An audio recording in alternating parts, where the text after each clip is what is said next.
Mwenyekiti wa Chama cha Demokrasia na Maendeleo Chadema Tundu Antipas Lissu leo Agosti 26, 2026 anatarajiwa kuhitimisha sehemu ya kwanza ya ushahidi wa utetezi wake katika kesi ya uhaini inayomkabili. Hii ni siku ya 3 mfululizo kwa Lissu kutoa ushahidi wake katika Mahakama Kuu ya Tanzania, Masjala ndogo ya Dar es Salaam. Katika hatua hiyo, Lissu anatarajiwa kuendelea kuchambua ushahidi uliowasilishwa na upande wa mashtaka, akieleza kile anachodai kuwa ni udhaifu wa ushahidi huo katika kuthibitisha shtaka linalomkabili kwa kiwango kinachotakiwa kisheria. Baada ya kukamilisha ushahidi wake mkuu, hatua inayofuata itakuwa ni cross examination, ambapo Lissu atahojiwa na waendesha mashtaka kuhusu ushahidi aliyoutoa.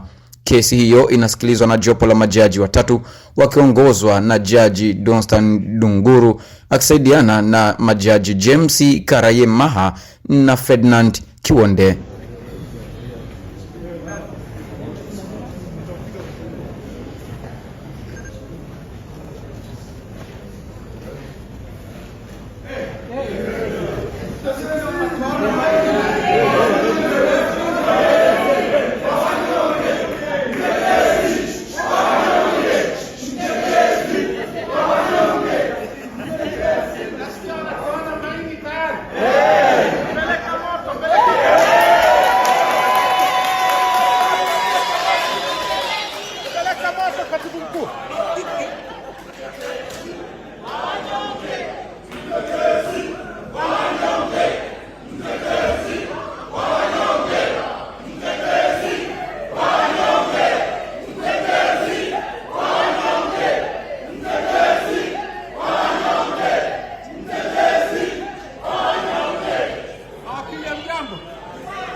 Tunamalizana leo.